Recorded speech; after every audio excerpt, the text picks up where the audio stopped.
Hello friends, welcome to my YouTube channel. So friend, आज हम इस वीडियो में डिस्कस करने वाले हैं टॉपिक जिसका नाम है पैराडाइज लॉस्ट, जो कि जॉन मिल्टन के द्वारा लिखा गया है। सो स्टार्ट करते हैं। सबसे पहला पॉइंट है इंट्रोडक्शन। अगर इस टॉपिक से रिलेटेड स्टैंजा आती है तब आपको स्टैंजा में सबसे पहला जो पॉइंट होता है वो लिखना होता है reference to context.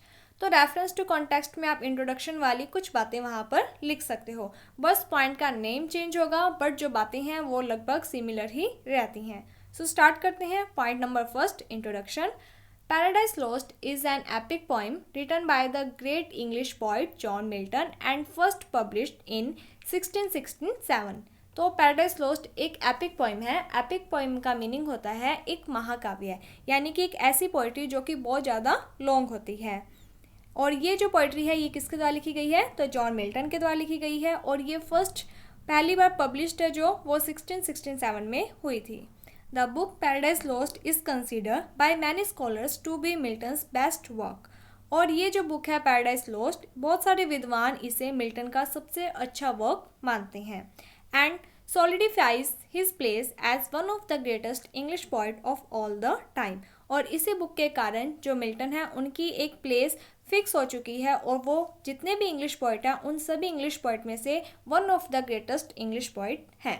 The poem consist of 12 books. ये जो पोइम है पैराडाइज लॉस्ट, इसमें टोटल 12 बुक्स हैं, जिसमें से आपके सिलेबस में book first and book second का बताया गया है।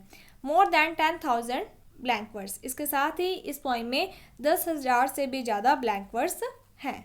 It is the tale of the fall of mankind. ये एक टेल है, एक कहानी है जो कि फॉल ऑफ मैनकाइंड की है। The moment when Adam and the eve were tempted by Saturn to eat the forbidden fruit from the tree of knowledge।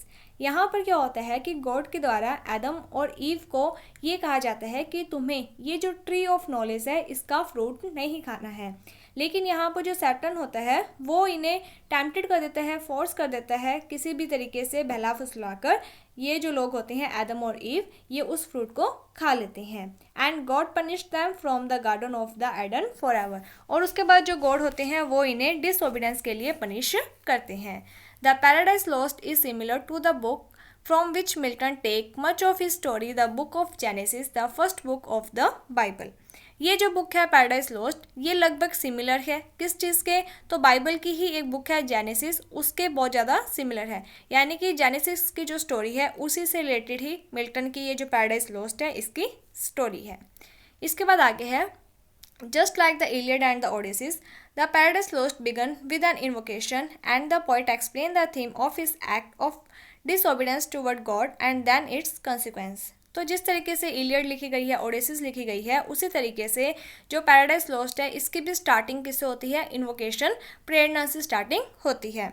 उसके बाद जो पोइट है उन्होंने थीम के बारे में एक्सप्लेन किया है और किस तरीके से भगवान को डिसओबीडेंट किया जाता है, उनकी जो बात है उसको मानना नहीं जाता है, उसके बारे में बताया गया है। और बात को ना मानने से जो सिचुएशन आती है, जो रिजल्ट है, उसके बारे में बताया है।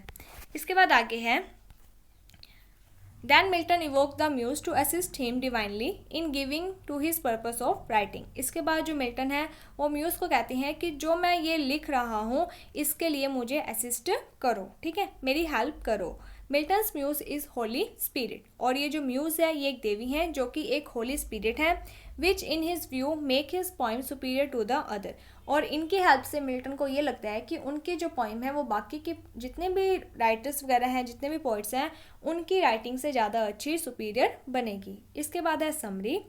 Milton moves from the prayer of the disobedience of Adam and Eve that occur because of Saturn। तो यहाँ पर मिल्टन है जो उन्होंने सबसे पहले क्या बताया था? इन्वोकेशन यानी कि प्रेयर के बारे में बताया था कि किस तरीके से एडम और ईव ने सैटर्न के कहने पर भगवान की जो बात है उसका डिसओबीडेंस किया था। अब ये सैटर्न कौन होता है? सबसे पहले हमें ये पता होना चाहिए। Saturn is who was Lucifer and angel. पहले क्या होता था कि जो ये सैटर्न है इसका नाम लूसीफर होता था और ये एक एंजल था। A war started between God and Saturn, in which Saturn was defeated and threw out of heaven into the hell। तो यहाँ पर क्या होता है कि ये जो सैटर्न होता है ये भगवान का विरोध करने लग जाता है, जिसके कारण भगवान और जो सैटर्न है उसके बीच में एक युद्ध होता है, जिसमें जो सैटर्न होता है वो हार जाता है और भगवान उसे हेवन से निकालकर हेल यानी कि स्वर्ग से निकालकर नर्क में फेंक देते हैं। इसके साथ और भी जाते हैं along with Beelzebub and the his companion who are now demons. इसके अलावा इसके कंपेनियंस भी जाते हैं और ये जो बेल्जेबब है ये भी वहाँ पर जाता है। ठीक है, कहाँ पर? हेल में।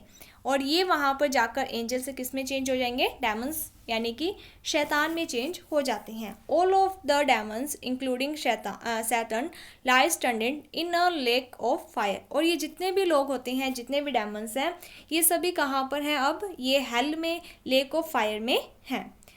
Breaking the awful silence. पहले तो क्या होता है कि थोड़ा टाइम के लिए बहुत ज़्यादा साइलेंस होती है हेल में जब ये लोग वहाँ पर आ जाते हैं, बट उसके बाद क्या होता है कि ये साइलेंस ब्रेक हो जाती है। उसके बाद जो सैटर्न होता है वो क्या करता है? Demons their terrible position but does not repent of his rebellion against God, suggesting that they might gather their force for another attack. अब यहाँ पर क्या होता है कि ये जो सैटर्न होता है इससे अपने किए पर बिल्कुल भी पछतावा नहीं होता है और ये फिर से अपनी जो आर्मी है, अपनी जो फोर्स है, उसे इकट्ठी करने में लग जाता है ताकि ये वापस से अटैक कर सके। Beelzebub is doubtful but he now believe that God can not overpowered. तो यहाँ पर ये जो बेल्जेबब होता है ये भी क्या होता है कि ये डाउटफुल होता है, लेकिन अब उसे ये विश्वास हो जाता है कि God can not be overpowered, कि जो गॉड है वो ओवरपावर्ड नहीं है। Satan does not fully contradict this assessment but suggest that they could at least pervert God's good work to evil purpose.